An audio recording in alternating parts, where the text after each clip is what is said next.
বলতেছি, আমরা জানি, বিশ্বাস করি এই কোরআন হেদায়েতের কিতাব। কিতাবুন আনজালনাহু ইলাইকা লিতুখরিজান নাসা মিনাজ যুলুমাতি ইলান নূর। আমি আপনার প্রতি এই কিতাব নাজিল করেছি, আপনি মানুষকে অন্ধকার থেকে আলোর দিকে নিয়ে আসবেন। সে আলোচনার সূত্র থেকে আজকে আমরা হেদায়েতের আলোচনা করব মসজিদ বিষয়ে। আমরা আল্লাহর যে ঘরে বসে আছি এটা আমরা মসজিদ বলি, বাইতুল্লাহ। বাইতুল্লাহ বললে আমরা সাধারণত মসজিদুল হারামকে বুঝি, তবে সমস্ত মসজিদে আল্লাহর ঘর বাইতুল্লাহ। আল্লাহ তাআলা দুনিয়া যখন সৃষ্টি করেছেন বা সৃষ্টির আগে আল্লাহ তাআলা ইলমে ছিল এই জায়গায় মসজিদ হবে। দুনিয়া সৃষ্টির আগে আল্লাহ তাআলার ইলমে ছিল এই জায়গায় এই মসজিদটি হবে। দুনিয়ার জমিনে সর্বপ্রথম আল্লাহ তাআলা যে ঘর নির্মাণ করেছেন সেটা কাবা শরীফা। আমরা জানি ইন্না আউওয়ালা বাইতিন উদিআ লিন-নাস লাল্লাযী বিবাক্কাতা মুবারাকা ওয়া হুদা। সেটা বরকতময়, হেদায়েতের কেন্দ্র। হেদায়েতের কেন্দ্র হিসেবে আল্লাহ তাআলা বাইতুল্লাহ শরীফকে নির্মাণ করেছেন মানুষ পাঠানোর আগে। দুনিয়াতে মানুষ পাঠানোর আগে আল্লাহ তাআলা হেদায়েতের কেন্দ্র নির্মাণ করে রেখেছেন। দুনিয়াতে আল্লাহ তাআলা মানুষ পাঠানোর আগে তার জন্য খাদ্য নির্ধারণ করে রাখেন। শিশু দুনিয়াতে যখন আসে সে উপস্থিত তার মায়ের গর্ভে দুধ পায়, আলহামদুলিল্লাহ। তো দুনিয়াতে আল্লাহ তাআলা মানুষ পাঠানোর আগে আল্লাহ তাআলা হেদায়েতের মার্কাজ কাবাঘরকে নির্মাণ করে রেখেছেন এবং প্রথম মানুষকে তিনি নবী হিসেবে পাঠিয়েছেন। প্রথম মানুষকে তিনি নবী হিসেবে পাঠিয়েছেন। হেদায়েতের মার্কাজ, কিন্তু পথ দেখাবে কে? কাবা এটা হেদায়েতের মার্কাজ, কিন্তু পথ দেখাবে কে? পথ দেখানোর জন্য আল্লাহ তাআলা প্রথম মানুষকেও নবী হিসেবে পাঠিয়েছেন। এবং কাবা শরীফ নির্মিত হওয়ার 40 বছর পরে বাইতুল মুকাদ্দাস আল্লাহ তাআলা নির্মাণ করেছেন ফেরেশতাদেরকে দিয়ে। তবে আমরা যে কাবা শরীফের তাওয়াফ করি এবং মসজিদে হারামের যে অবয়ব, এগুলো তো শতাব্দীর পর শতাব্দী, যুগের পর যুগ এগুলো এই সংস্কার হয়, কিন্তু কাবা শরীফের যে অবয়ব, যে ফাউন্ডেশন, এটা ইব্রাহিমী ফাউন্ডেশন। যদিও পিতা ইব্রাহিম খলিলুল্লাহ আলাইহিস সালাতু ওয়াস সালাম তার নির্মাণের পরেও এই কাবা শরীফ সংস্কার হয়েছে, কিন্তু মৌলিক যে ফাউন্ডেশন, যে বেনা, এটা ইব্রাহিমী ফাউন্ডেশন। তো আল্লাহ তাআলা কাবাঘরকে 2 জন নবীর মাধ্যমে বর্তমানে এই অবয়ব দান করেছেন, পিতা ইব্রাহিম, ইসমাঈল জবিহুল্লাহ আলাইহিস সালাম। মসজিদুল আকসা তাও কাবার 40 বছর পরে হয়েছে, কিন্তু এরপরে বর্তমান যে অবয়ব, যে অবকাঠামো, যে ফাউন্ডেশন, এটা আল্লাহ তাআলা আরেকজন নবীকে দিয়ে করিয়েছেন। প্রতাপশালী বাদশাহ, আল্লাহ তাআলার কুল মাখলুকাতের উপরে যার বাদশাহী দান করেছিলেন, পয়গম্বর সুলাইমান আলাইহিস সালাতু ওয়াস সালাম। এবং মসজিদে নববী এটা আল্লাহ রাসূলের হাতে গড়া মসজিদ। রাসূল সাল্লাল্লাহু আলাইহি ওয়াসাল্লাম মসজিদে নববী প্রতিষ্ঠার আগে মসজিদে কুবা নির্মাণ করেছেন এবং 14 দিন তিনি মসজিদে কুবায় ছিলেন। এবং এই মসজিদ এবং মসজিদের যারা আহাল রয়েছে, প্রতিবেশী রয়েছে, নির্মাতা রয়েছে, সাহায্যকারী রয়েছে, আল্লাহ তাআলা কোরআনুল কারীমের মধ্যে তাদের প্রশংসা করেছেন, ইন্নাল্লাহা ইউহিব্বুত তাওয়াবিন ওয়া ইউহিব্বুল মুতাতাহহিরিন। এটা মসজিদে কুবার যারা আহাল ছিল, মহল্লাবাসী ছিল, এবং মসজিদে কুবায় 2 রাকাত সালাত পড়লে আল্লাহ তাআলা একটি উমরা সওয়াব দান করেন। আমরা যে কয়টি মসজিদের নাম বললাম এগুলো হলো নবীগণ দ্বারা নির্মিত মসজিদ। আর আমরা যে ঘরে এখন আলোচনা করছি, সালাত পড়ছি, এটা বান্দারা নির্মাণ করেছে। তো আম্বিয়ে কেরাম আলাইহিমুস সালাম তারা নির্মাণ করেছে, সেটাকে আল্লাহ তাআলা কিবলা বানিয়ে রেখেছেন। মুসলমানদের প্রাণ স্পন্দন, হেদায়েতের মার্কাজ, ভালোবাসা, সমস্ত কিছুর মার্কাজ আল্লাহ তাআলা সেগুলোকে করে রেখেছেন। বাইতুল্লাহ, মসজিদুল আকসা, মদিনা মুনাওয়ারা, এই ঘর যারা নির্মাণ করেছে এবং দুনিয়ার জমিনে যত মসজিদ আছে এই ঘরগুলো যারা নির্মাণ করেছে, আল্লাহর হাবিব সাল্লাল্লাহু আলাইহি ওয়াসাল্লাম তাদের জন্য সুসংবাদ দিয়েছেন। আমি যে হাদিসটি খুতবার মধ্যে পড়েছি, উসমান ইবনে আফফান রাদিয়াল্লাহু আনহু তিনি হাদিসটি বর্ণনা করেন, মুসলিম শরীফের প্রথম খণ্ডে রয়েছে। আল্লাহর হাবিব সাল্লাল্লাহু আলাইহি ওয়াসাল্লাম বলেন, মান বানা মাসজিদান লিল্লাহি ক্বালা বুকাইরুন হাসিবতু আন্নাহু ক্বালা ইয়াবতাগি বিহি ওয়াজহাল্লাহি তাআলা বানাল্লাহু লাহু বাইতান ফিল জান্নাহ। উসমান ইবনে আফফান রাদিয়াল্লাহু আনহু বলেন, যে ব্যক্তি আল্লাহ তাআলার জন্য একটি ঘর নির্মাণ করলো, উসমান রাদিয়াল্লাহু আনহু ছাত্র বুকাইর তিনি বলতেছেন, আমি ধারণা করছি তিনি এটাও বলেছেন ইয়াবতাগি বিহি ওয়াজহাল্লাহ, যে মসজিদ নির্মাণের জন্য একমাত্র আল্লাহ তাআলার সন্তুষ্টি থাকে। তো আল্লাহ তাআলার সন্তুষ্টির জন্য যে বান্দা, যে ব্যক্তি, যে গোষ্ঠী মসজিদ নির্মাণ করবে, আল্লাহ তাআলা বানাল্লাহু লাহু বাইতান ফিল জান্নাহ, জান্নাতের মধ্যে আল্লাহ তাআলা তার জন্য ঘর নির্মাণ করবেন। হাদিসটি আমাদের মোটামুটি আমরা প্রায় সময় শুনি, যে 1 টাকা দিয়েও শরীক হলো আর যে কোটি টাকা দিয়ে শরীক হলো, লিওয়াজহিল্লাহ, কি জন্য? আল্লাহর জন্য। এটা আল্লাহ তাআলার পক্ষ থেকে পুরস্কার। এবং মসজিদের ফজিলত সংক্রান্ত কয়েকটি হাদিস আমি এখানে উল্লেখ করেছি। আমরা মোটামুটি মসজিদের আদাব সম্পর্কে, মসজিদের ফজিলত সম্পর্কে অল্প করে মসজিদের ইতিহাসও আমরা বললাম। এটা আলোচনার দাবি রেখে এবং আমি প্রয়োজন অনুভব করেছি এবং আমি দীর্ঘদিন যাবৎ আশা রাখতেছিলাম যদি কখনো সুযোগ হয় মসজিদের আদব সম্পর্কে, মসজিদের শ্রেষ্ঠত্ব, আদব সম্পর্কে, ফজিলত সম্পর্কে কথা বলবো। সেই আলোকে আজকের আলোচনার অবতারণা। সম্মানিত উপস্থিতি, দুনিয়ার জমিনেও আমরা যখন কোনো গুরুত্বপূর্ণ অফিস, গুরুত্বপূর্ণ কোনো কার্যালয়ে আমরা যাই, তো সেখানে কিছু প্রটোকল থাকে, কিছু নিয়ম নীতি থাকে। আমরা একেবারে রাষ্ট্রপ্রধান, গণভবন, বঙ্গভবনের ওদিকে যাওয়ার প্রয়োজন নাই। সাধারণত আমরা যারা সরকারি বেসরকারি বিভিন্ন চাকরি বাকরি করি, দেখা যায় একজন ম্যানেজার, সিনিয়র একজন ব্যক্তি, তিনি হয়তো 30 বছর 35 বছর বয়সী একজন ব্যক্তি, তিনি সিনিয়র। আবার ওই অফিসের একজন নিরাপত্তা রক্ষী, যার বয়স হয়তো 60 বছর হয়ে গিয়েছে, 70 বছর হয়ে গিয়েছে।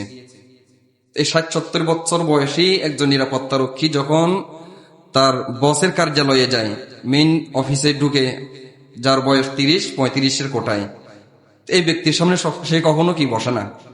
বসও তাকে বসতে বলে না, সেও ভয়ে বসে না। এটা তার একটা আদব। অথচ বস তার মালিক নয়, নিরাপত্তা রক্ষী তার গোলাম নয়, উভয়েই স্বাধীন ব্যক্তি এবং বয়সের তারতম্য একেবারে চোখের সামনে দৃশ্যমান।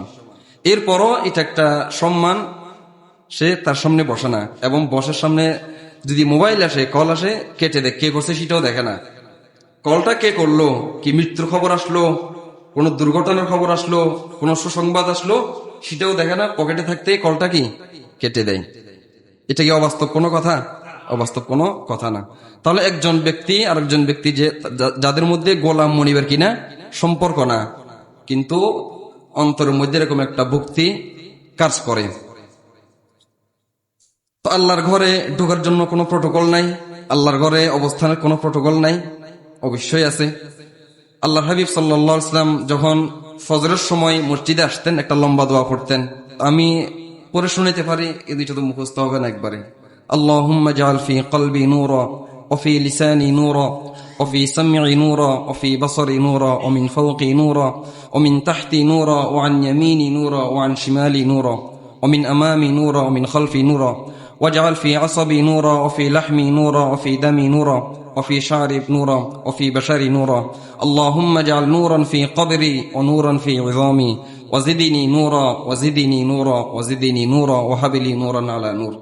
ফজরের সময় যখন রাসূল মসজিদে আসতেন, এই লম্বা দোয়াটা পড়তেন। হে আল্লাহ, আপনি আমার কলবে আলো দান করেন, আপনি আমার শ্রবণ শক্তির মধ্যে আলো দান করেন, আপনি আমার চোখের মধ্যে আলো দান করেন, আপনি আমার হাড় অস্থি মজ্জার মধ্যে আলো দান করেন, আপনি আমার ডানে বামে সামনে পিছনে উপরে নিচে আপনি আলো দান করেন, আপনি আমাকে আপনার পক্ষ থেকে আলো দান করেন, সেটা বেশি করে দেন, বেশি করে দেন, বেশি করে দেন। যখন মসজিদে আসতেন রাসূল এই দোয়াটা পড়তেন ফজরের সময়। আমরা যখন মসজিদে ঢুকি, আমরা ডান পা দিয়ে ঢুকছি নাকি বাম পা দিয়ে ঢুকছি সেটা আমরা অনেক সময় লক্ষ্য করি না। এবং কথা বলতেছি ঢুকতেছি, মসজিদে কথা বলতেছি ঢুকতেছি, অথবা মসজিদে ঢুকার দোয়া ভিতরে বাইরে লেখা থাকে, সেদিকে আমরা দৃষ্টি দিই না। আর এটা একবার দুইবার দেখলে বা এটা তো শিখে নেওয়া দরকার। আউযু বিল্লাহিল আযীম ওয়া বিওয়াজহিহিল কারীম ওয়া সুলতানিহিল কদীম, বিসমিল্লাহি ওয়াস সালাতু ওয়াস সালামু আলা রাসূলিল্লাহ, আল্লাহুম্মা ইগফিরলি যামবি ওয়াফতাহলি আবওয়াবা রাহমাতিক। পূর্ণ দোয়া আমরা সংক্ষিপ্তভাবে, এটাও হাদিসের মধ্যে আছে, আল্লাহুম্মা ইফতাহলি আবওয়াবা রাহমাতিক, এর সংক্ষিপ্ত অংশটুকু হাদিসের মধ্যে আছে, কিন্তু আমি যেটা বললাম লম্বা। আউযু বিল্লাহিল আযীম ওয়া বিওয়াজহিহিল কারীম ওয়া বিসুলতানিহিল কদীম, আমি সম্মানীয় মহাসম্মানিত আল্লাহ তাআলার কাছে বিতাড়িত শয়তান থেকে আশ্রয় চাইতেছি। আউযু বিল্লাহিল আযীম ওয়া বিওয়াজহিহিল কারীম ওয়া বিসুলতানিহিল কদীম, যার বাদশাহী কখনো শেষ হয় না, কার ঘরে ঢুকতেছি? বাদশার ঘরে ঢুকতেছি। অবি সুলতানিহি কাদিম বিসমিল্লাহি ওয়াসসালাতু ওয়াসসালামু আলা রাসূলিল্লাহ। তো মসজিদ আমরা ইতিপূর্বে ফজিলত বলেছি, আদবের মধ্যে কয়েকটা বললাম। মানে মসজিদে ঢোকার কি রয়েছে? আদাব রয়েছে। এবং মসজিদে যে আমরা অবস্থান করব, আমরা কি হিসেবে অবস্থান করব? মসজিদে আমরা যতক্ষণ থাকবো, আমরা যখন হাইয়া আলাস সালাহ শুনি, আমরা তখন মসজিদে আসি। আমরা কি হিসেবে আসি? আমরা কি হিসেবে আসি? একজন আল্লাহর বান্দা হিসেবে আসি। কি হিসেবে আসি? একজন বান্দা। এর চেয়ে বড় কোনো পরিচয় নাই। দুনিয়ার শৃঙ্খলার জন্য, দুনিয়ার নিজাম ঠিক থাকার জন্য মানুষের পরিচয় থাকবে, রাজনৈতিক পরিচয় থাকবে, পেশাগত পরিচয় থাকবে, সামাজিক পরিচয় থাকবে, পারিবারিক পরিচয় থাকবে, অনেক পরিচয় থাকতে পারে। একজন মানুষ অনেকগুলো পরিচয় বহন করেন। প্রত্যেকজন মানুষ তার পরিবারের মধ্যে, তার সমাজের মধ্যে, তার রাষ্ট্রের মধ্যে, তার ব্যবসা, তার বিভিন্ন ধরনের কাজ কারবারের মধ্যে অনেকগুলো পরিচয় সে ধারণ করে। কিন্তু মসজিদে সে যখন ঢুকবে, তার পরিচয় একটাই হওয়া দরকার এবং একটাই হওয়া উচিত, সেটা কি? আব্দ। সেটা কি? আব্দ, আল্লাহর বান্দা। সাইয়্যিদুল কাউনাইন, দো জাহানের বাদশা আল্লাহ তাআলা যাকে বানিয়েছেন, আমরা কালিমার মধ্যে পড়ি আশহাদু আল্লা ইলাহা ইল্লাল্লাহ ওয়া আশহাদু আন্না মুহাম্মাদান আবদুহু ওয়া রাসূলুহু। তাহলে তার রিসালাতের স্বীকৃতি দিচ্ছে, কিন্তু রিসালাতের আগে তিনি আব্দ, তিনি কি? আল্লাহর বান্দা। এবং আল্লাহ তাআলা তার হাবিবকে, তার পয়গম্বরকে অফার করেছেন, আমার হাবিব, আপনি যদি চান এই পাহাড়গুলো যেটা আপনার চারপাশে দেখা যায়, মক্কা মদিনার চতুর্দিকে পাহাড়, আপনি যদি চান আমি এই পাহাড়কে স্বর্ণ বানিয়ে দিতে পারি। কুন ফায়াকুন, কুন ফায়াকুন, স্বর্ণ হয়ে যাবে। আল্লাহ হাবিব কি বললেন? না, আমি বাদশা নবী হয়ে থাকতে চাই না, আমি আপনার আব্দ হিসেবে থাকতে চাই, আমি আপনার আব্দ। এবং মেরাজে যখন গিয়েছেন, মেরাজের আলোচনায় আমি একটু করে বলেছিলাম অল্প সময়ে, যে আল্লাহ তাআলা তার হাবিবের এত এত গুণবাচক নাম, সৈয়দুল আম্বিয়া, সৈয়দুল আতকিয়া, ইমামুল আম্বিয়া, ইমামুল হারামাইন, নবিয়ুল হারামাইন, রহমাতুল লিল আলামিন, শফিউল মুজনিবিন, আনা হামিলুল লিওয়াইল হামদি ইয়াউমাল কিয়ামা ওয়ালা ফখর, আনা সাইয়্যিদু ওয়ালদি আদম ওয়ালা ফখর। কত কত উপাধি দিয়ে আল্লাহ তাআলা তার হাবিবকে ভূষিত করেছেন। কোরআনুল কারীমের মধ্যে, হাদিসের মধ্যে এসেছে খাতামুন নবিয়্যিন। এত এত তার উপাধি থাকা সত্ত্বেও আল্লাহ তাআলা যখন তার হাবিবকে মেরাজে নিয়ে যাচ্ছেন, তখন কি বলেছেন? সুবহানাল্লাযী আসরা বিআবদিহি। কি বলেছেন? বিআবদিহি, মানে তিনি তার বান্দাকে, পুত পবিত্র মহাসত্তা আল্লাহ, তিনি তার বান্দাকে সফর করিয়েছেন, মেরাজে নিয়েছেন। সেখানে অন্য অনেক উপাধিগুলো ব্যবহার করেন নাই। তো একজন মানুষের সম্মানীয় হওয়ার জন্য আল্লাহ তাআলার বান্দা, এটাই যথেষ্ট। এটার দৃষ্টান্ত আমরা সাইয়্যিদুল কাউনাইন থেকে, আমাদের প্রিয় হাবিব সাল্লাল্লাহু আলাইহি ওয়াসাল্লাম থেকে আমরা দেখলাম। সম্মানিত উপস্থিতি, তো একজন মানুষ যখন আব্দ হিসেবে আসবে, তো তার অন্তর অবশ্যই তার মালিকের দিকে থাকবে, তার অন্তর তার মালিকের দিকে থাকবে। আর সে যখন দুনিয়ার যাবতীয় পরিচয় বহন করে আসবে, দুনিয়ার যাবতীয় পেরেশানিগুলো নিয়ে আসবে, তো সালাতের মধ্যে তার কি থাকবে না? স্বাভাবিক কারণে মন থাকবে না।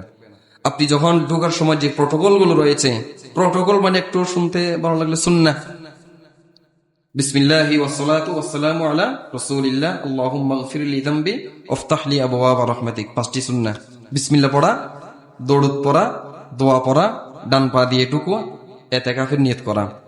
এটা হচ্ছে ঢোকার পাঁচটি সুন্নাত। বের হওয়ার সময় একই সুন্নাহ: বিসমিল্লাহ পড়া, দরুদ পড়া, দোয়া পড়া, বাম পা দিয়ে বের হওয়া, ডান পা আগে জুতা প্রবেশ করানো।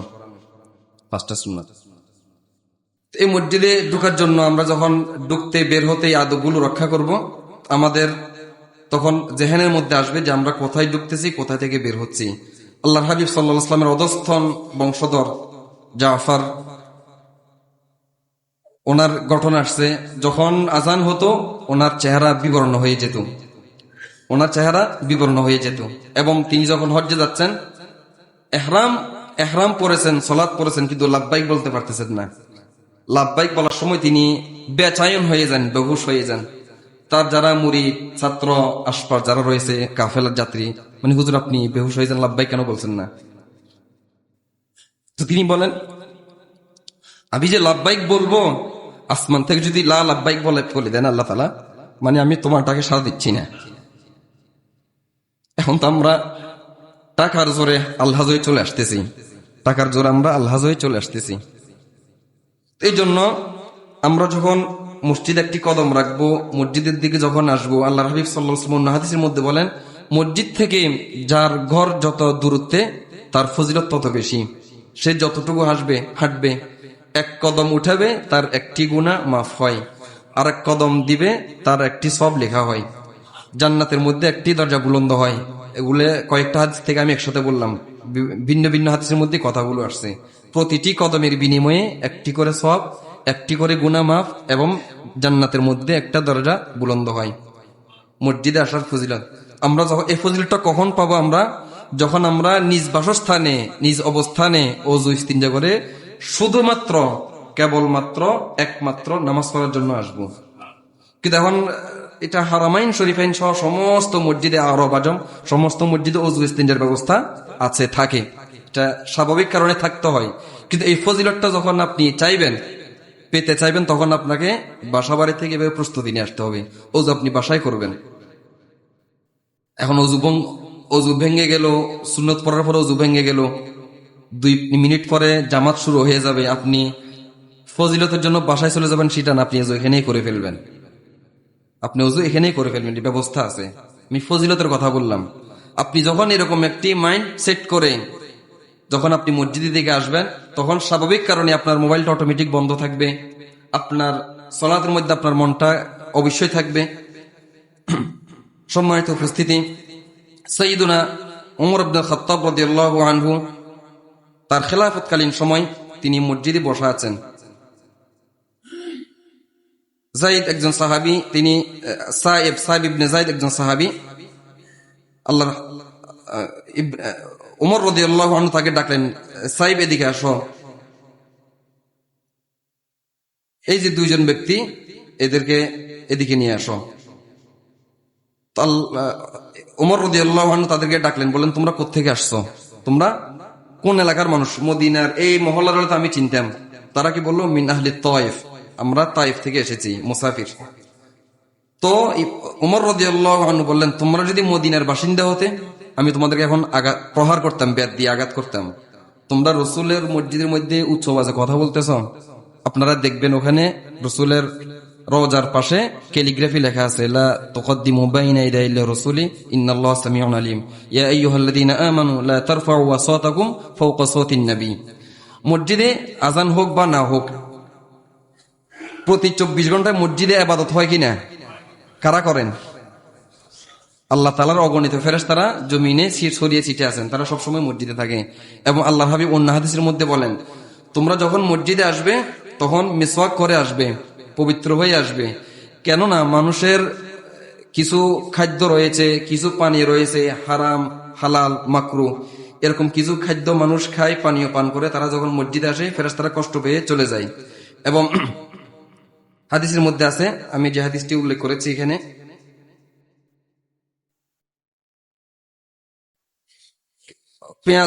কাঁচা পেঁয়াজ রসুন খেয়ে যখন মসজিদে আসতো, আল্লাহ রসুল ওই গন্ধ পেতেন, সাথে সাথে নির্দেশ দিতেন, একে মসজিদ থেকে বের করে দাও।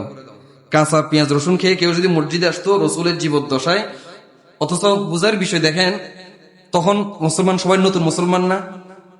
রসুলের জীবদ্দশায় যারা মদিনার মসজিদে নামাজ পড়তেছেন সবাই নতুন মুসলমান না?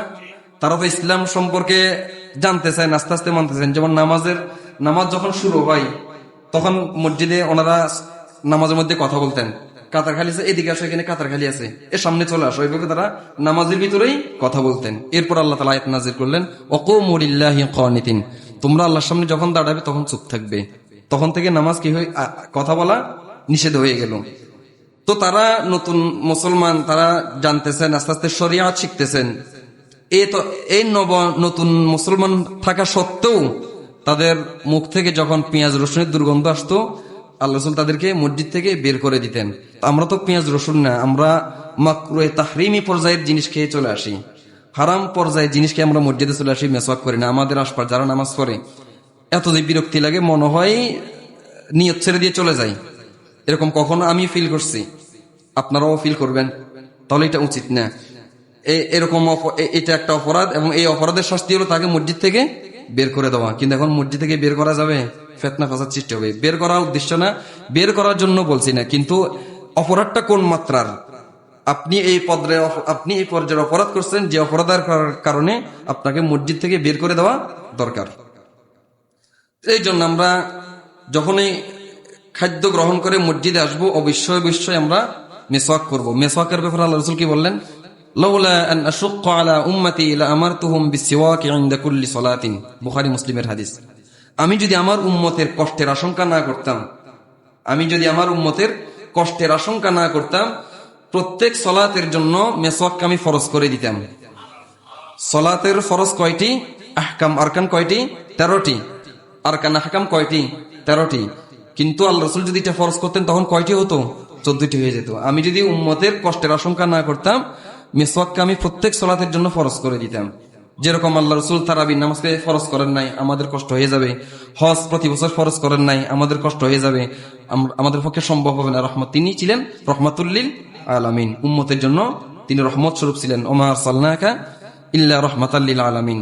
উম্মতের কি হালত হবে, কি অবস্থা হবে, এগুলো আল্লাহ তাআলা দুনিয়ার শুরু শেষ, উম্মতের শেষ দিনের অবস্থা তার কাছে একেবারে পরিষ্কার ছিল। আমাদের কষ্টের আশঙ্কা করে তিনি মেসওয়াককে ফরজ করেন নাই, তাই বলে আমরা মেসওয়াক করব না? আমরা যখন খাদ্য খেয়ে মসজিদে আসবো, কোনো পানীয় পান করে মসজিদে আসবো, অবশ্যই আমরা মেসওয়াক করে আসবো, যাতে আমার পাশের মুসল্লির কষ্ট না হয়, ফেরেশতাদের কষ্ট না হয়। এটা সার্বক্ষণিক ফেরেশতাদের মজলিস, আমি কেন সওয়াবের জন্য এসে গুনাহের ভাগী হব? সম্মানিত উপস্থিতি, মসজিদের আদাব সম্পর্কে আলোচনা হচ্ছে। ইনশাল্লাহ আমরা যতটুকু সম্ভব হয় আমরা আমাদের নির্দিষ্ট সময় শেষ করব। আরেকটি হাদিসের মধ্যে আল্লাহর হাবিব সাল্লাল্লাহু আলাইহি ওয়াসাল্লাম বলেন, قال رسول الله صلى الله عليه وسلم من سمع رجلا ينشد ضالة في المسجد فليقول لا ردها الله عليك فإن المساجد لم تبنى لهذا। তোমরা যখন কোনো মানুষকে শুনবে সে হারানো বিজ্ঞপ্তি ঘোষণা দিচ্ছে, আমার ঘড়ি হারিয়ে গেছে, মোবাইল হারিয়ে গিয়েছে, চশমা হারিয়ে গেছে, হুজুর একটু বলে দেন, মাকে একটু বলে দেন, এরকম ঘোষণা তোমরা যদি শুনো, তোমরা বলবে লা রাদ্দাহাল্লাহু আলাইক, আল্লাহ তাআলা তোমার জিনিসটা ফিরিয়ে না দিক। মসজিদ এই জন্য নির্মাণ করা হয় নাই। তো মসজিদ কি জন্য নির্মাণ করা হয়েছে?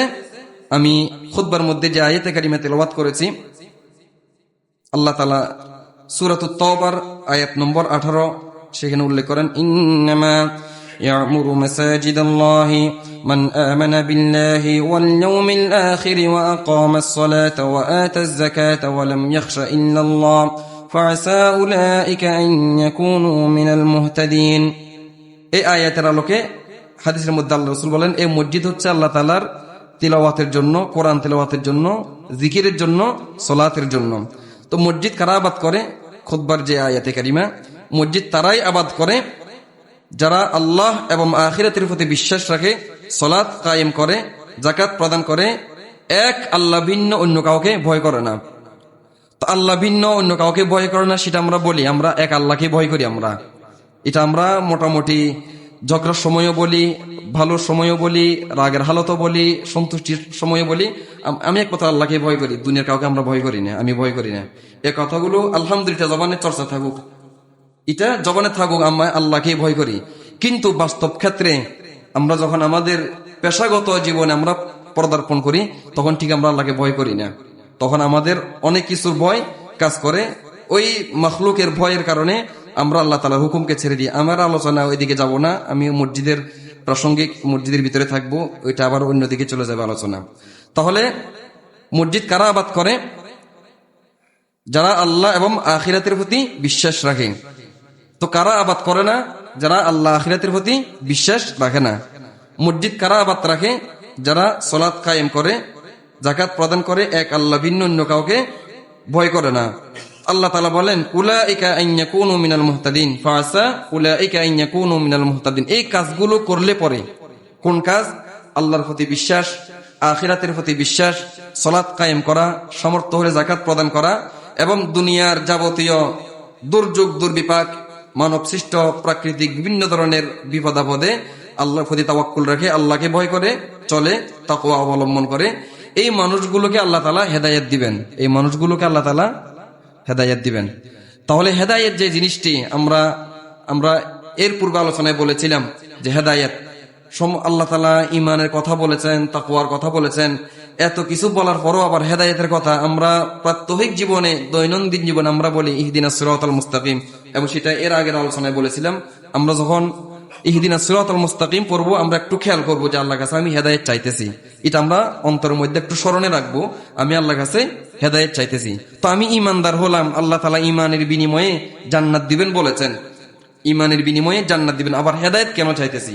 হেদায়েত সেটা কি জিনিস? তো হেদায়েত সেটা দুনিয়ার মধ্যে, এটার সংক্ষিপ্ত বুঝের বিষয় হলো আপনি সঠিক কাজ করতে পারবেন, আপনি সঠিক সিদ্ধান্ত নিতে পারবেন। দুনিয়ার হেদায়েত কি? আপনি যখন প্রতিনিয়ত আল্লাহর কাছে হেদায়েত চাইবেন, আল্লাহ তাআলার এই হুকুমগুলো পুরা করবেন, দুনিয়ার যাবতীয় বিষয়ে আপনি সঠিক সিদ্ধান্তে উপনীত হতে পারবেন। আমরা অনেক সময় লস খাই না? ব্যবসার মধ্যে লস খাই, পারিবারিকভাবে, বিয়ে শাদী, বিভিন্ন ধরনের আমরা পেরেশানিতে ভুগি, হতাশায় ভুগি। আমরা দুনিয়ার লাইনে কি পাই নাই? হেদায়েত পাই নাই। আর আখিরাতের হেদায়েত আল্লাহ তাআলা যেদিন হাসর কায়েম করবেন, আউয়াল আখিরের সমস্ত মানুষ এক ময়দানে থাকবে না, এবং লক্ষাধিক পয়গম্বর থাকবে না। তো কার উম্মত? আমি নবী মুহাম্মদের উম্মত। আমি নবী মুহাম্মদকে কিভাবে আমি শনাক্ত করব, কিভাবে তাকে চিনবো, তার কাছে কিভাবে পৌঁছবো? আপনি ভৌগোলিক দিকে দেখেন, হাজার হাজার কিলোমিটার দূরে বাংলাদেশ, আমরা এখানে অবস্থান করছি, আর রাসূল সাল্লাল্লাহু আলাইহি ওয়াসাল্লাম মদিনার ওখানেই আছেন। তিনি বলেন হাসরের ময়দানে আমার কবরেই প্রথম ফাটা হবে, তারপর আবু বকর ওমরের কবর ফাটা হবে। আমি দুইজনের হাত ধরে মক্কার দিকে যাব, যারা মক্কার আশপাশে যারা দাফন হয়েছে তাদের অপেক্ষা করব। তো আমরা তো অনেক দূরে। তাহলে হেদায়েত ওখানেও কাজে আসবে, আপনি রসুলের কাছে দ্রুতই চলে যেতে পারবেন।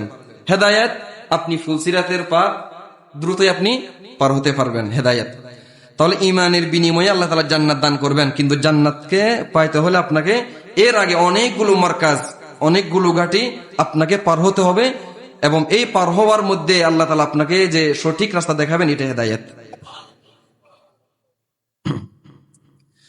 সম্মানিত উপস্থিতি, আমরা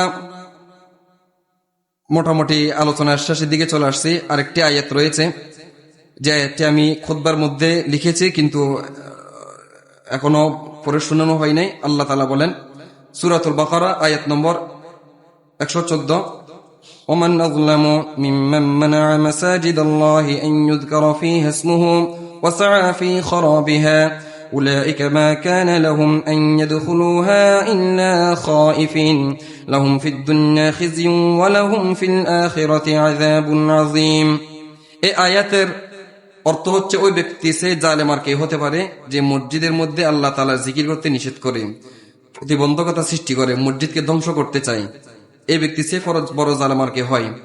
তাদের উচিত ছিল মসজিদে প্রবেশ করবে না, একমাত্র ভীত সন্ত্রস্ত অবস্থায় তারা মসজিদে প্রবেশ করবে। তো এই জালেমের জন্য কি রয়েছে? দুনিয়ার জীবনে লাঞ্ছনা রয়েছে, আখিরাতের জীবনে মহাশাস্তি। এই আয়াতের শানে নুজুল হচ্ছে, বখতে নসর একজন বাদশা ছিল, বখতে নসর, যে বাইতুল মকদিসকে ধ্বংস করেছিল বা ধ্বংস করেছিল। এবং তো ধ্বংস করা মানে মসজিদে মানুষকে নামাজ পড়তে না দেওয়া।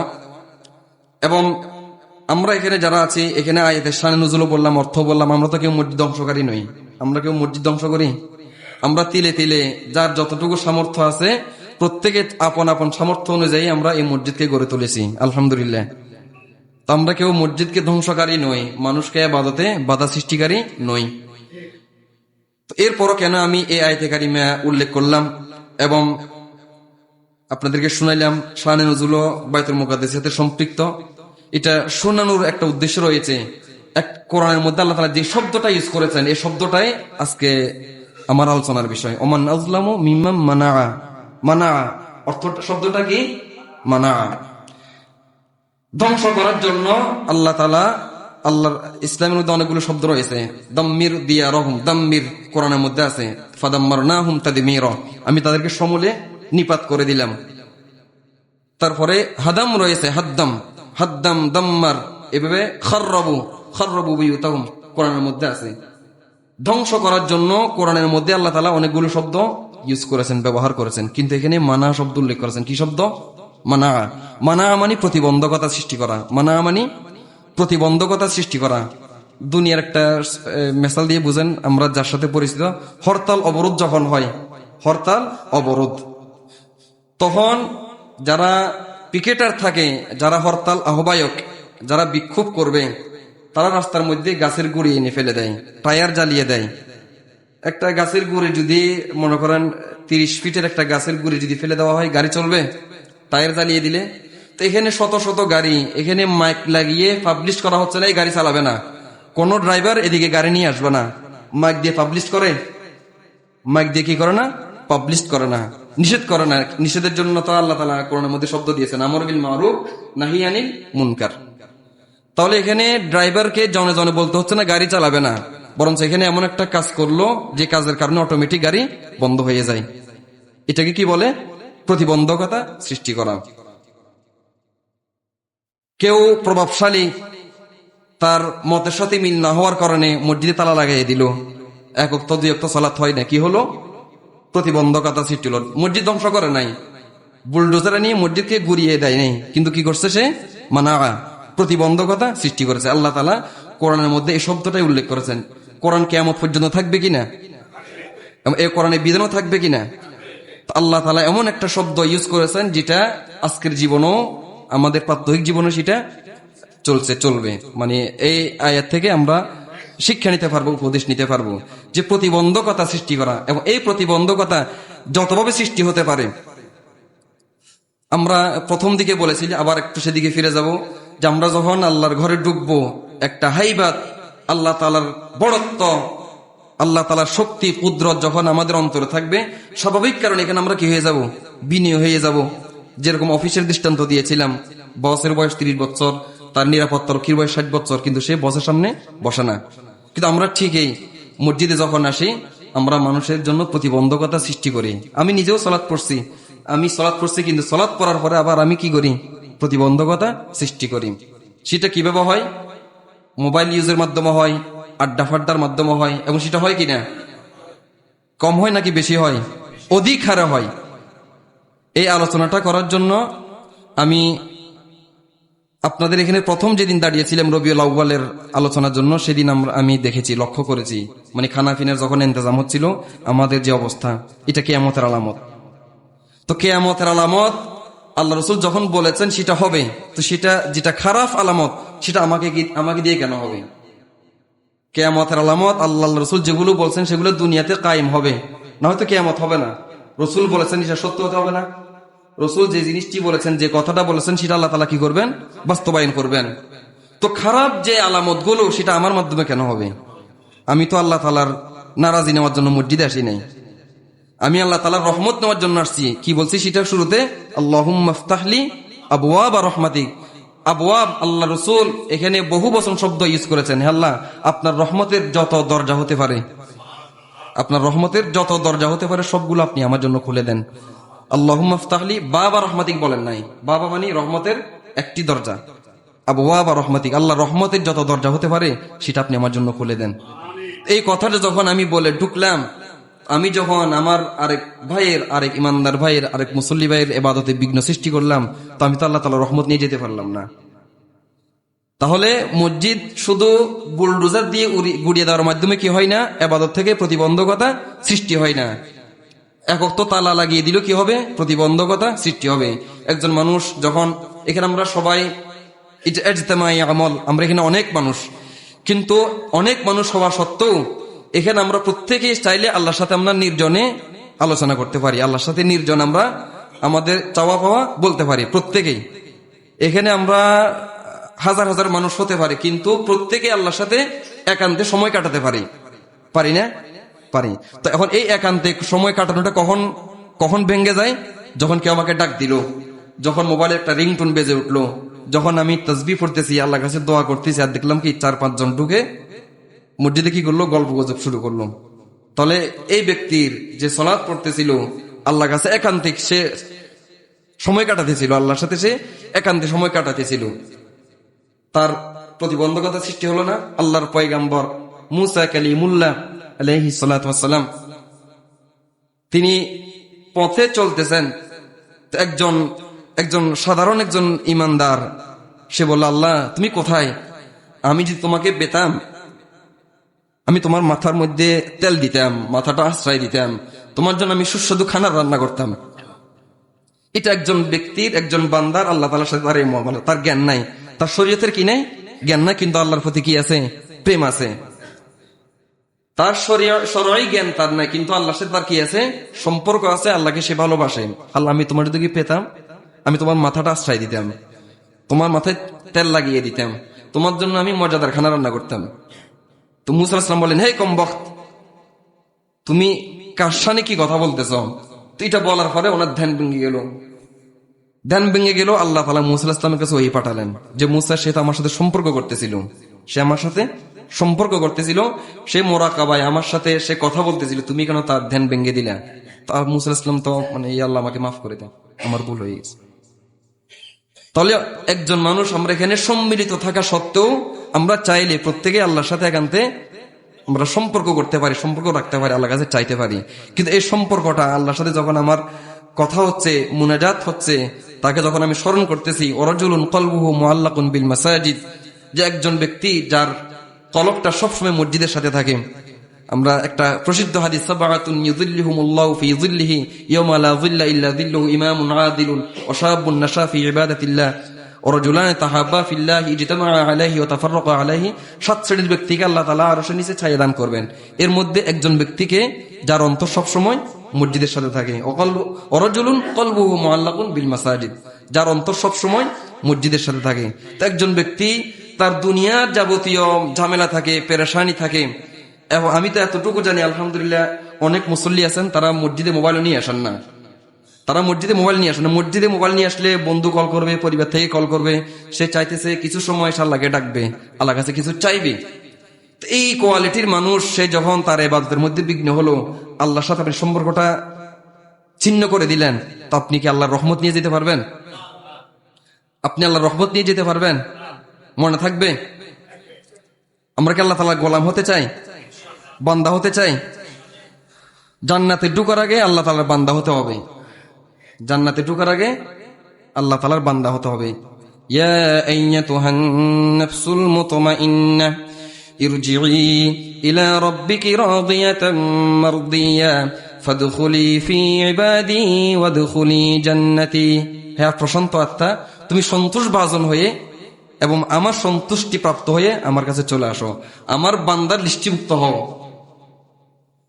ফাদখুলি ফি ইবাদি, আগে আমার বান্দার লিস্টিভুক্ত হও, ওয়াদখুলি জান্নাতি, তারপর জান্নাতে প্রবেশ করো। তো আমরা বান্দা হতে চাই না? আমরা যদি বান্দা হতে চাই, আমি ওই বান্দার আচরণে আমাকে করতে হবে। বসের সামনে তার অফিস সহকারী, তার পিয়ন, তার দারোয়ান, তার ড্রাইভার তার সামনে বসে না। তো আমরা মসজিদে এসে চেয়ার পেতে বসে যাই। এমনি সে নামাজ পড়বে, প্রথম কাতারে পড়বে, দ্বিতীয় কাতারে পড়বে, মাজুর না, এমনি আসে চেয়ারে বসে যাচ্ছে। অথচ আল্লাহ রাসূল কি বলেন? তোমরা যখন মসজিদে প্রবেশ করবে তখন 2 রাকাত সালাত পড়বে, ফালা ইয়াজলিস হাত্তা ইউসাল্লি রাকাতাইন, মসজিদে ঢোকার সাথে সাথে 2 রাকাত সালাত না পড়ে বসবে না। তো আমরা তো বসতেছি চেয়ার পেয়ে চেয়ারে বসে যাচ্ছি। এটা কি মসজিদের আদবের সাথে যায়? আমি আল্লাহর সামনে আসছি না, আল্লাহর গোলাম না? তো যেখানে গোলাম মনিবের সম্পর্ক না হওয়া সত্ত্বেও, উভয় স্বাধীন পুরুষ হওয়া সত্ত্বেও, একজন বস যে আমার থেকে একটু বেতন বেশি পায়, বা হয়তো তার একটা সিগনেচারে আমার চাকরি চলে যেতে পারে, এরকম একজন মানুষের সামনে আমি চেয়ারে বসি না। যার কাছ থেকে আমি রহমতের সমস্ত কিছু চাইতে এসেছি, আমার দুনিয়া আখিরাতের যাবতীয় মাসালা হল করার জন্য এসেছি, আমার দুনিয়া আখিরাতের যাবতীয় অভাব মোচন করার জন্য আসছি, তার সামনে এসে আমি চেয়ার তো বসলাম, পায়ের উপরে পা দিয়ে বসে, নাউজুবিল্লাহ। আমি মাযুদের কথা বলতেছি না। এই জন্য আমরা গোলাম হয়ে যদি মসজিদে আসতে পারি, দুনিয়ার পরিচিতি মসজিদের বাইরে গেলে হবে, আমি সেটা অস্বীকার করি না। মানুষ হিসেবে আমাদের পরিচিতি থাকবে, কিন্তু আমরা যখন রবের ঘরে ঢুকবো, আমার পরিচিতি একটাই, সেটা কি? গোলাম। আপনিও গোলাম, আমিও গোলাম। ইমাম, মুয়াজ্জিন, মুসল্লি, এগুলা শৃঙ্খলা। এখানে আমরা যারা আছি সবাই নামাজ পড়াতে পারবে না। মসজিদ আমরা নিয়োজিত যত ব্যক্তিবর্গ আছি সবাই নামাজ পড়াতে পারবো না? সবাই পারবো। এরপর এটা একটা শৃঙ্খলা। তাহলে এখানে মেহরাবে যিনি দাঁড়ান তিনি যেরকম গোলাম, একেবারে সর্বশেষ কাতারে যিনি দাঁড়ান তিনিও গোলাম। একটাই পরিচয়, গোলাম। এই গোলামি মনোভাব নিয়ে যখন আমি আসবো, আমার সালাত সুন্দর হবে, আমি ইবাদতের মধ্যে মজা পাবো, আমি আল্লাহ বলে ডাক দিব, আমার চোখ থেকে পানি আসবে। আপনি আসেন, এভাবে আসেন।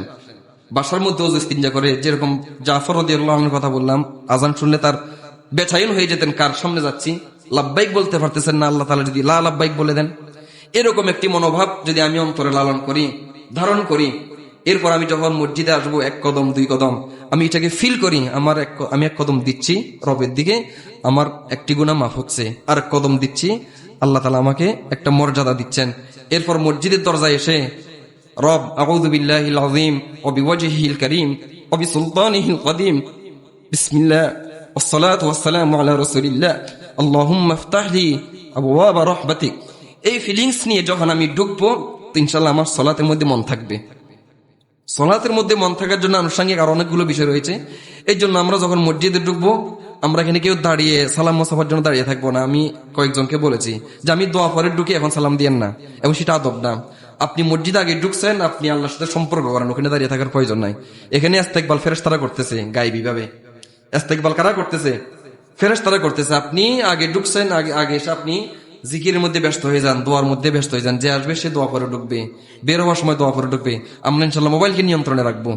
এই মোবাইলের কারণে এবং আড্ডা ফাড্ডার কারণে আমরা নিজের ইবাদতও নষ্ট হচ্ছে, এবং আরো অনেক মানুষের ইবাদত বন্দিকে আমরা তুলিশ্বাত করে দিচ্ছি।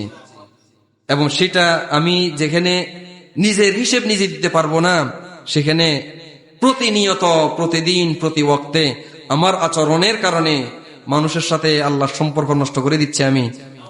এটার কি পরিণতি হতে পারে? ওমান আজলাম, এর চেয়ে বড় জালেম আর কি হতে পারে? কোরআনের মধ্যে বিভিন্ন জায়গায় আল্লাহ তাআলা বলেছেন, ফামান আজলামু মিম্মান ইফতারা আলাল্লাহি কাযিবা, ওই ব্যক্তি চেয়ে বড় জালেম আর কে হতে পারে যে আল্লাহর শানে মিথ্যা অপবাদ দেয়। মিথ্যা অপবাদ কি মানে? আল্লাহ তাআলার ছেলে হতে পারে, মেয়ে হতে পারে, যেগুলো খ্রিস্টানরা বলে। ওমান আজলামু মিম্মান কাযাবা আলাল্লাহি ওয়া কাযাবা বিস-সিদকি ইয জা, ওই ব্যক্তি চেয়ে বড় জালেম কে হতে পারে যে মুহাম্মদকে অস্বীকার করে, কোরআনকে অস্বীকার করে, আল্লাহকে অস্বীকার করে। একই শব্দ আল্লাহ তাআলা এই জালেম সম্পর্কে ব্যবহার করেছেন, যে মানুষের মধ্যে রব এবং তার গোলামের মধ্যে প্রতিবন্ধকতা সৃষ্টি করে। একই শব্দ আল্লাহ তাআলা প্রয়োগ করেছেন। আল্লাহ তাআলাকে অস্বীকার করলে যেরকম শব্দ আল্লাহ তাআলা প্রয়োগ করেছেন, আল্লাহর শানে মিথ্যা অপবাদ দিলে আল্লাহ তাআলা যেরকম শব্দ, কঠিন শব্দ প্রয়োগ করেছেন, আল্লাহ এবং তার বান্দার মাঝে, রব এবং তার গোলামের মাঝে প্রতিবন্ধকতা সৃষ্টিকারীর জন্য আল্লাহ তাআলা ওই শব্দ প্রয়োগ করেছেন, ওমান আজলাম, ওই ব্যক্তি চেয়ে বড় জালেম আর কি হতে পারে? ইনশাআল্লাহ আমরা সময় শেষ করেছি। আমরা এই আলোচনাগুলো ধারণ করব, স্মরণে রাখবো। একটা ছোট্ট হাদিস বলে শেষ করে দিচ্ছি। আল্লাহর হাবিব সাল্লাল্লাহু আলাইহি ওয়াসাল্লাম বলেন, মান গাদা ইলাল মাসজিদি আও রাহা আ'আদাল্লাহু লাহু জান্নাতান ফিল জান্নাতি নুজুলা কুল্লামা গাদা আও রাহা, যে ব্যক্তি সকাল সন্ধ্যায় মসজিদে আসে, আল্লাহ তাআলা জান্নাতের মধ্যে তার জন্য সকাল সন্ধ্যায় মেহমানদারির ব্যবস্থা রাখবেন। তো জান্নাতের মধ্যে তো কন্টিনিউ আছে মেহমানদারি, মন যা চাইবে তা পাবে। মা তাশতাহিহিল আনফুস ওয়া তালাদ্দুল আয়ুন, মন যা চাইবে তা পাবে। এরপরও কেন আল্লাহ তাআলা মেহমানদারির ব্যবস্থা করবেন? আপনি সম্মানীয় মানুষ, আপনার ঘরে যখন আপনার ব্যয় আসে, তো তিনি আপনার জন্য ওই উপহার উপঢৌকন নিয়ে আসেন যেটা আপনার উপযোগী হয়। আপনি জীবনে খান না এরকম কিছু না, আপনিও খান, কিন্তু আপনি পছন্দ করেন ওরকম জিনিসই আপনার জন্য নিয়ে আসে। আবার আপনি যখন তার জন্য আয়োজন করেন, সেটাও দুনিয়ার বাইরে কোনো আইটেম না, উনি যেগুলোর সাথে পরিচিত। তাহলে এই যে তার অভাব নাই, আপনার অভাব নাই, এরপরও মেহমান কি হয়? আদান প্রদান হয়। তিনি কিছু হাদিয়া নিয়ে আসেন, আপনি কিছু আয়োজন করেন। তো জান্নাতের মধ্যে সবকিছু থাকবে। সবকিছু থাকার পরেও আপনি যে সকাল সন্ধ্যায় মসজিদে আসছেন, আপনার অন্যান্য সমস্ত নিয়ামত থাকা সত্ত্বেও আল্লাহ তাআলার পক্ষ থেকে একটা মেহমানদারি থাকবে, শুধু আসার বিনিময়ে, শুধু যাওয়ার বিনিময়ে। ওয়া আখিরু দাওয়ানা আনিল হামদুলিল্লাহি রাব্বিল আলামিন।